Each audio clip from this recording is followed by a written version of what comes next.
Hi, hope you're doing fine today.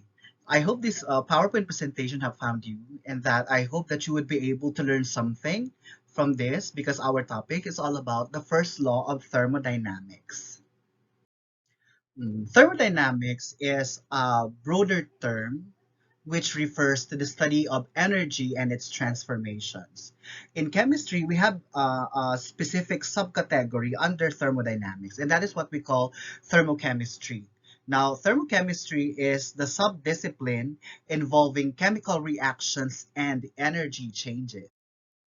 Now, recalling the definition of energy way back in your elementary and junior high school years, energy is defined as the capacity to do work or to produce heat. Now, this energy is an important term as we study the first law of thermodynamics because this play a significant role in this topic. Now, it is also important that you have memorized or familiarize yourself with the definition of energy. Now, we have this emphasis on the first law of thermodynamics because the first law of thermodynamics is just a repetition of a chemistry law which was already discussed to you way back in grade 10, and that is the what we call law of conservation of mass in chemistry. The law of conservation of mass way back in your junior high school is just the same with the first law of thermodynamics. The first law of thermodynamics states that energy is conserved as it is converted between one form and another. It will neither be created nor destroyed, but simply change form, thus making the energy of the universe constant. This means that all of the energy on Earth is not destroyed. It is just recycled. It is like a cycle. It is converted from another form to another form. Let's say, for example, the heat from the sun contains energy, and that is what we call heat energy, sometimes radiant energy. Now, these radiant energy are needed by the plants in order for them to photosynthesize. Now, these plants then convert the heat energy from the sun, yung init galing sa sun, energy yon, kino-convert nila ito into chemical energy. Ano yung chemical energy? Ginagamit nila para meron silang mako-consume para mabuhay. And then yung sobra, yun yung nagiging fruits or vegetables, which then kinakain ng tao. And that is still energy. It's chemical energy. Once kinain na ng tao yung fruit, the chemical energy is then converted into different forms in our human body. Mostly, nagamit siya as mechanical energy kasi nakakagalaw tayo. Heat energy, kaya mainit yung katawan natin. And then yung iba namang form, dinidefecate natin o yung term natin sa Tagalog, itinatain natin, that is another form of chemical energy which in turn will be converted by bacteria and other detritus into another form of energy. Meaning to say, from the sun down to the earth, lahat ng energy ginagamit, nako-convert, and hindi siya nawawala. It's just constant. That's why, thus, making the energy of the universe constant. Now, the first law of thermodynamics can be represented by this equation. Ito yung equation na yon. So, I hope you can see this equation. Ayan. So, change in U is equal to W plus Q, wherein yung may triangle and U, that means change in internal energy of the system. Yung W naman is what we call net work done on the system, and Q is the net heat transferred into the system. Remember, way back in your grade 9 science in physics, work is equal to force times distance.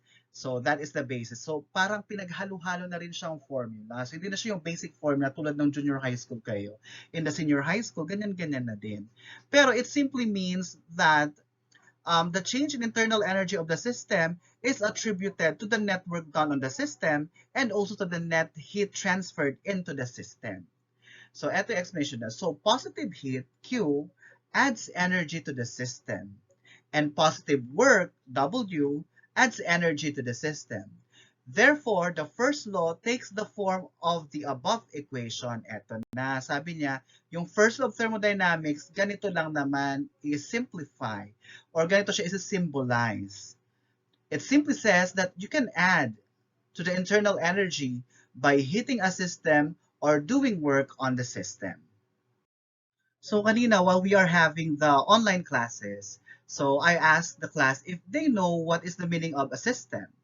And so, meron naman sumagot, pero this slide will tell you the differences between the different type of systems that we are referring to here in our subject in chemistry. Because if you are going to explore all the branches of sciences, there are a lot of systems.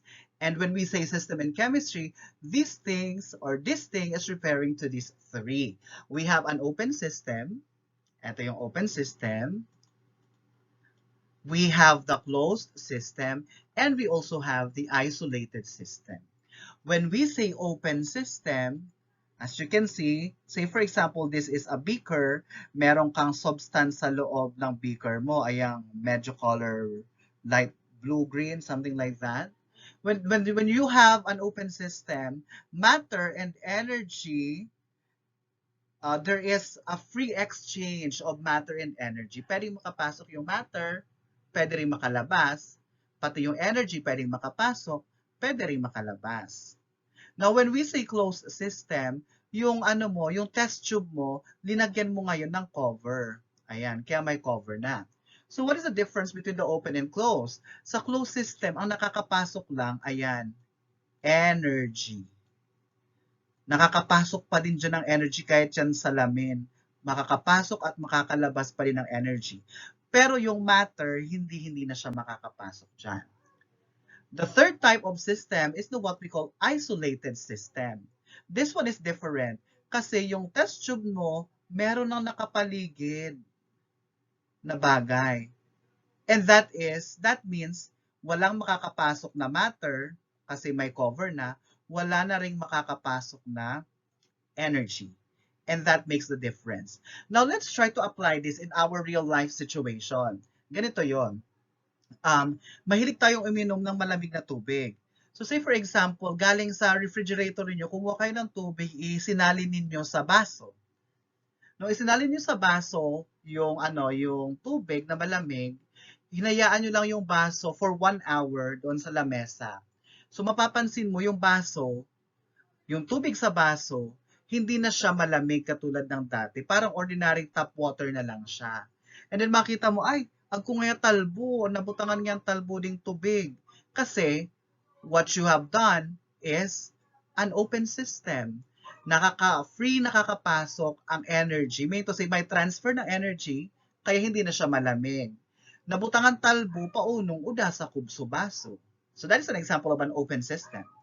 Now, gawin naman natin closed system. Balikan natin yung situation. This time, kumuha ka naman ng tubig na malamig sa ref, linagay mo sa baso, pero linagyan mo ng takip yung bunganga ng baso. May takip na siya.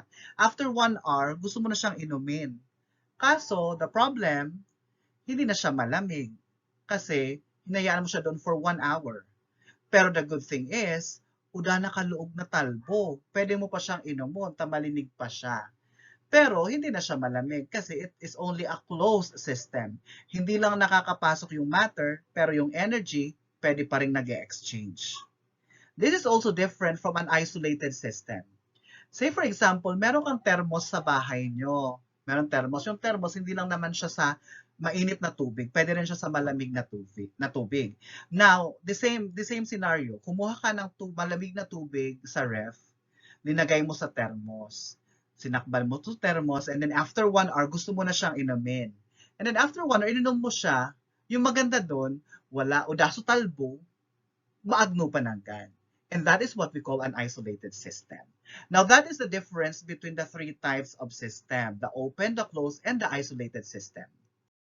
Now that you know the first law of thermodynamics, we are now going to apply the first law of thermodynamics into our lesson, and that introduces us to enthalpy and Hess's law. Enthalpy and Hess's law is somewhat connected with each other because we are dealing with the chemical nature of the substance. Now, please take note that when we speak of first law of thermodynamics in chemistry, that is different from the first law of thermodynamics in physics. When we say first law of thermodynamics in chemistry, we are referring mostly to the system. But when we say the first of thermodynamics in physics, we are mostly concerned with the surroundings. So pag ganon, yung nangyayari sa physics kasi, yung thermodynamics, ang application niya more on the use of engines. Pero sa chemistry, when we say first law of thermodynamics, it is more on the chemical reaction. Parang sasabog ba to? Or malamig ba ito pag nagkaroon ng chemical reaction? That is always the question. Since the law of thermodynamics involves the use of energy.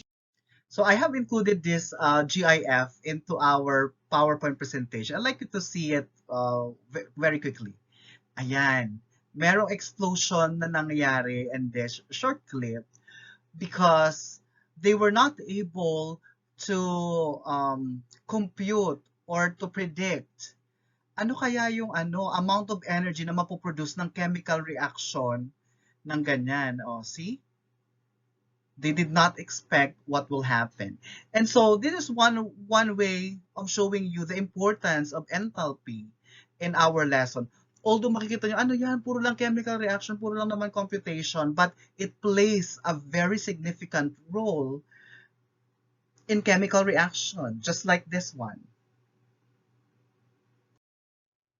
Now, enthalpy is defined as a thermodynamic property of a system. It is the sum of the internal energy added to the product of the pressure and volume of the system. It reflects the capacity to do non-mechanical work and the capacity to release heat. Now, we will understand what enthalpy is as we go along with our lesson, especially when we go to the computation part of the enthalpy changes in a different chemical reaction. So, ayan. To better understand what enthalpy is, enthalpy can be represented using this formula. H is equal to E plus PV, where H is enthalpy, the letter E is the internal energy of the system, and the P is pressure, and V is volume. It is also noteworthy for us to know the importance of enthalpy. Enthalpy is a term that is somewhat very highfalutin, and sometimes we seldom encounter this word because it is a scientific word, obviously. And so, in order for us to have a link to what enthalpy is, it is important that we know what is its significance in our day-to-day life. Number one, enthalpy is important in measuring the change in enthalpy. Measuring the change in enthalpy allows us to determine whether a reaction was endothermic, meaning to say malamig, it absorbed heat, and positive change in enthalpy, or exothermic, mainit yung chemical reaction.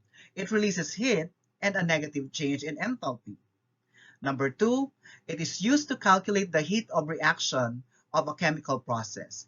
You will encounter the heat of reaction in the lessons to come in our subject.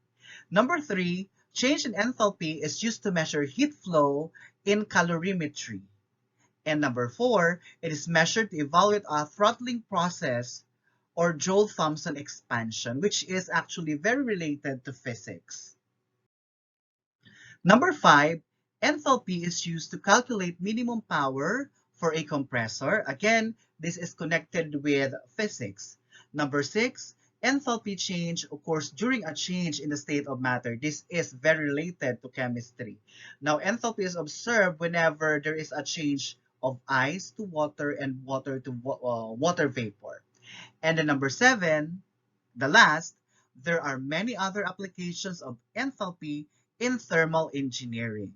So if you are to choose engineering as your course in college, then there is a need for you to truly understand and learn this topic. And I believe this is not just true to all engineering students, but this is also applicable for students who will be pursuing biology, chemistry, and physics as their field of studies, even in nursing or for those who wants to become doctors or even medical technologists. Then here comes Hess's law.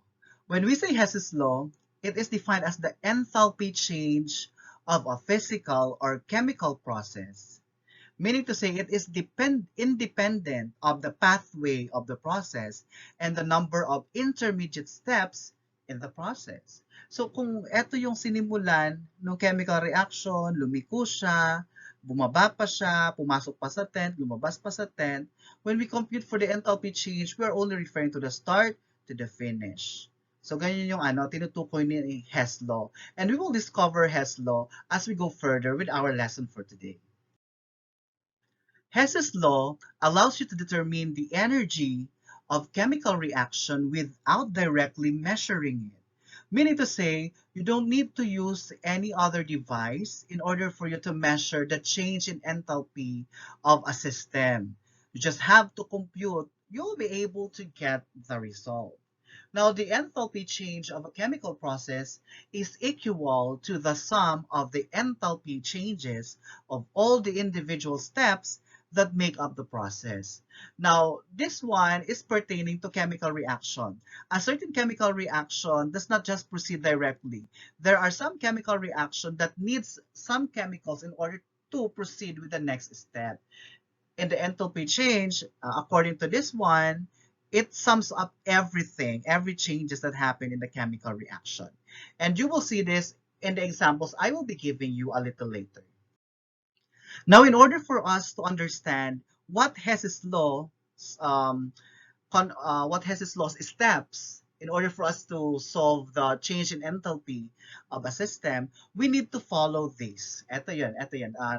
Tatagalogin ko lang para mas maintindihan natin kung paano natin gagawin yung computation sa enthalpy change.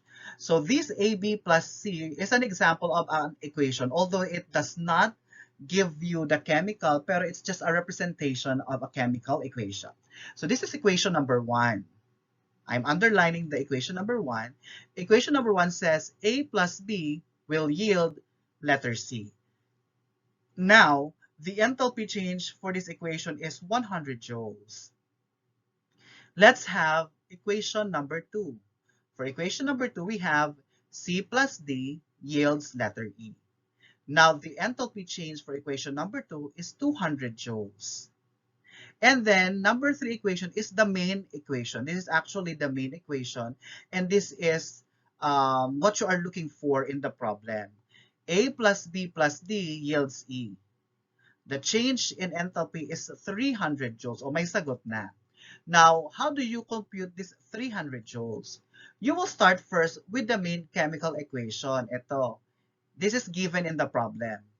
Equation 3 says A plus B plus D yields letter E.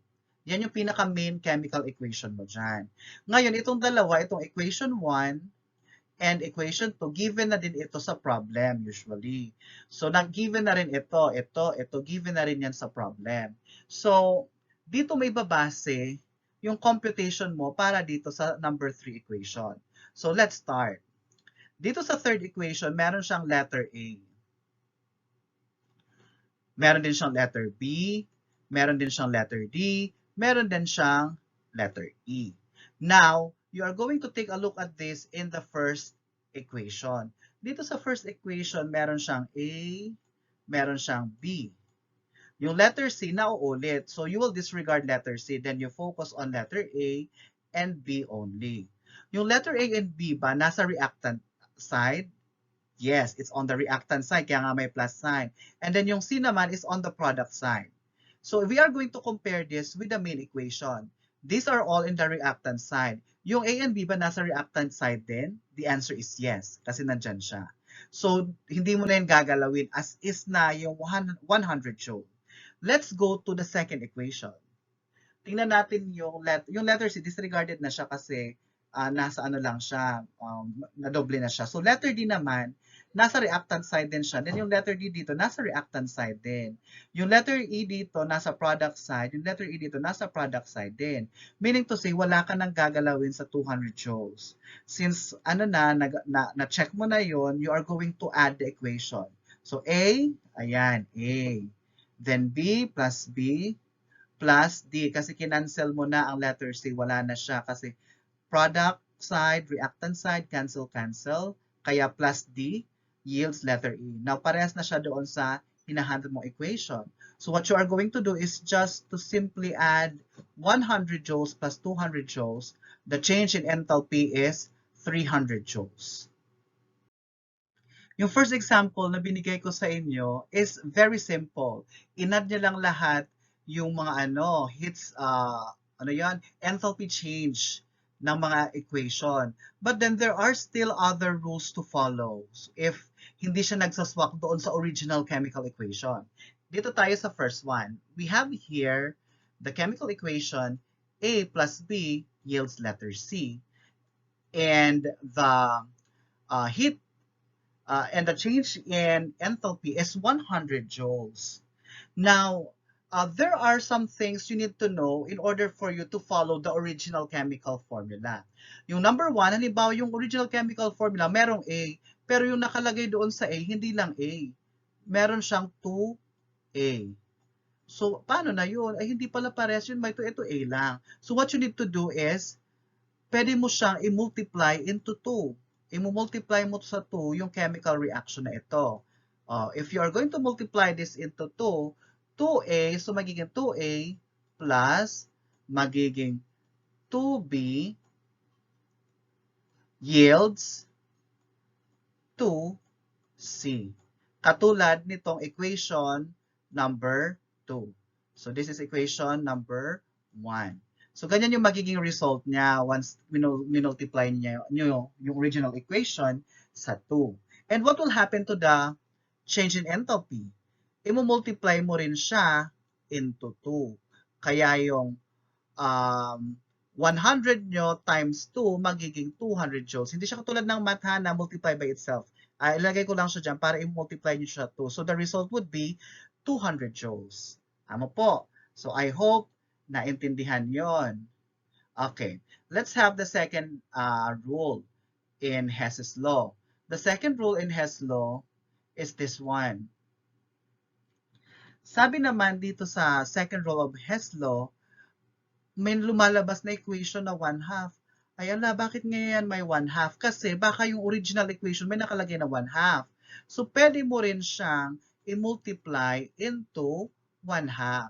Kaya yung A mo times 1/2, yung magiging result is 1/2 A, 1/2 B yields 1/2 C. Yan yung magiging resulting equation. Ano mangyayari doon sa change in enthalpy? Well, this one, if multiplied by 1/2, will give you 50 joules. Ganun yung mangyayari. So, and the last rule for this one is this one. Sige, let me erase this one first to avoid confusion. Okay, erase. Ayan, ini-erase ko na. Okay, now the last rule is that paano kung doon sa equation doon sa problem, yung letter C nandito, yung A and B nandyan. So, meron tayong tinatawag na reverse. You have to make the equation reverse. Kaya A plus B plus C, pag reverse mo siya, ito yung mangyayari. Yung letter C, magiging nasa unahan na. And then, sunod na dyan yung arrow, C yields A plus B. Reverse na siya ngayon. What will happen to the change in enthalpy na 100 joules? Magiging negative 100 joules. So those are the rules you need to follow in order that you may arrive at the correct chemical equation to solve for the total change in enthalpy of the system.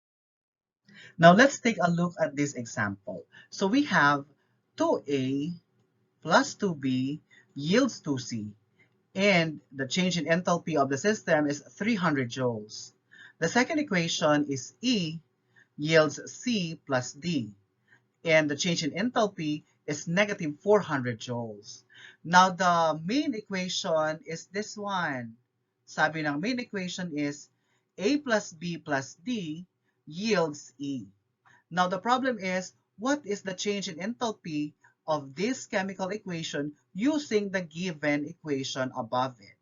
Now, in order for us to solve this problem, we need first to take a look and examine the given chemical equation in order for us to solve for the change in enthalpy of this main equation.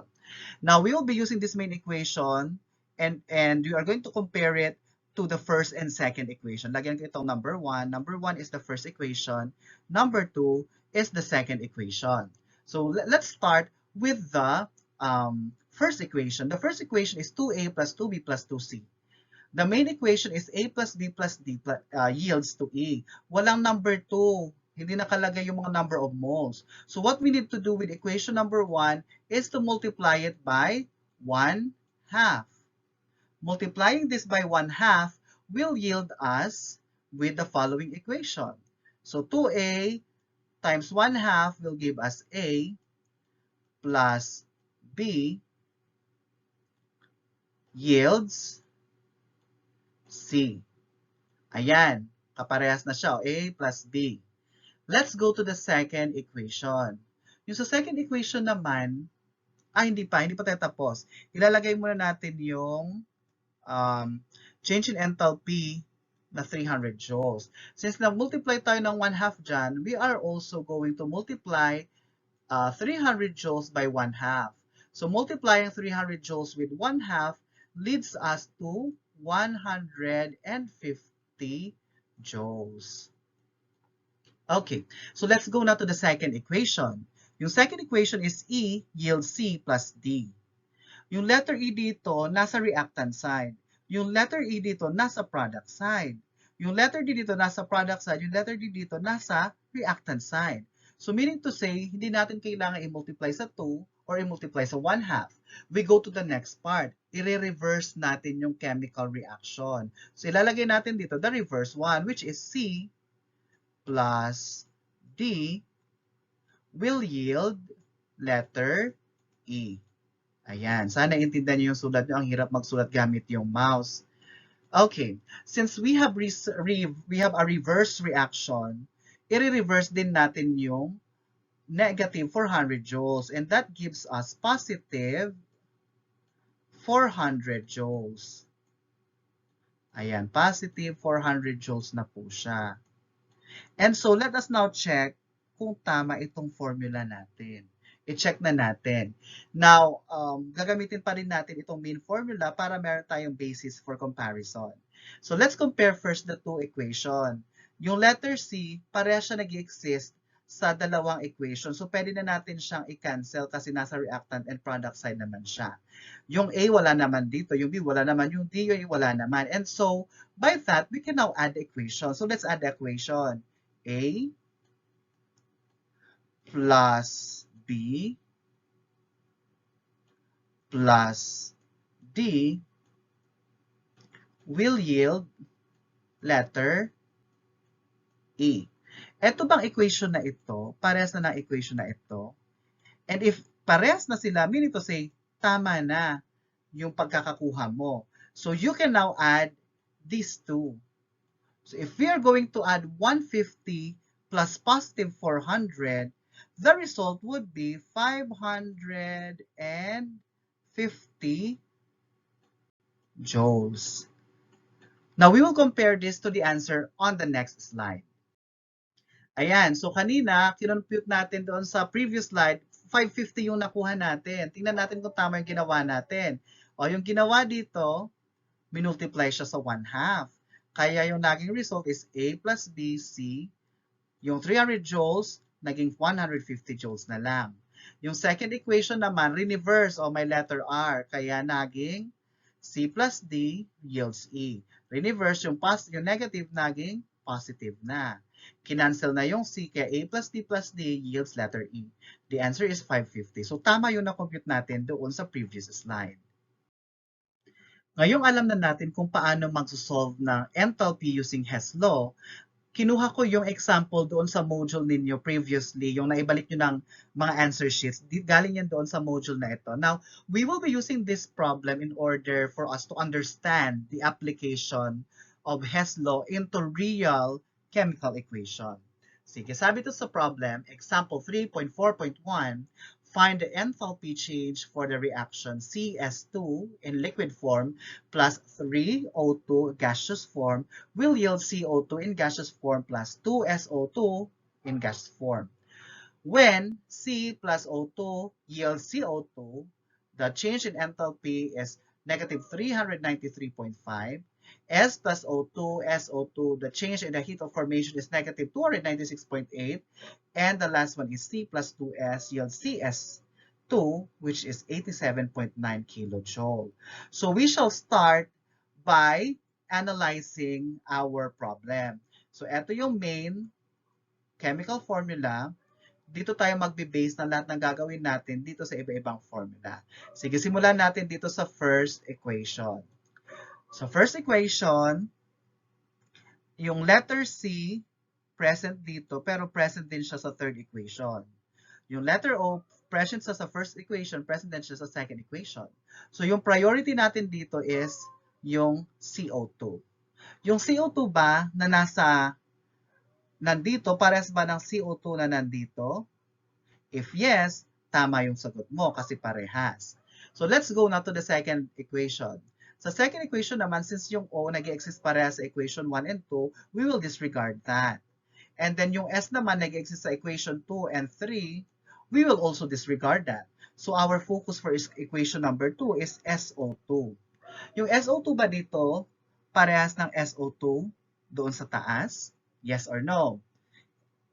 If your answer is no, you are correct. So gagawin natin sa equation number 2, i-multiply muna natin into 2 kasi yun nandito SO2 lang. Yung nasa main equation 2S2O. 2S2O. So, isulat ko muna itong nauna ha para hindi tayo ma-confuse. C plus O2 yields CO2.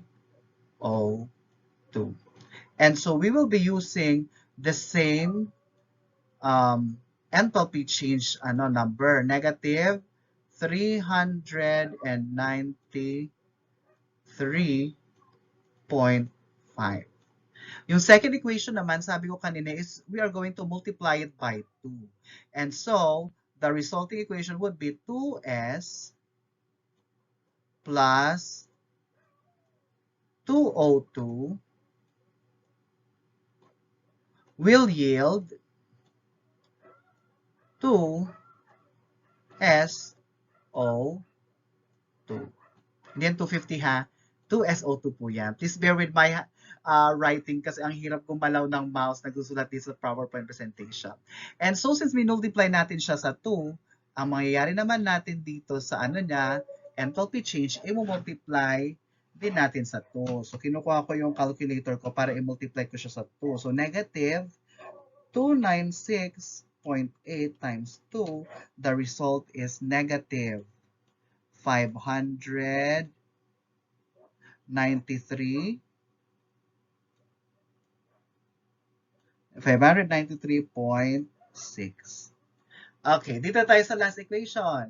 Yung C nag-exist sa first equation, kaya disregard. Yung S nag-exist din sa second equation. Yung focus naman natin dito is CS2. Yung CS2 dito nasa product side, while yung CS2 dito nasa reactant side.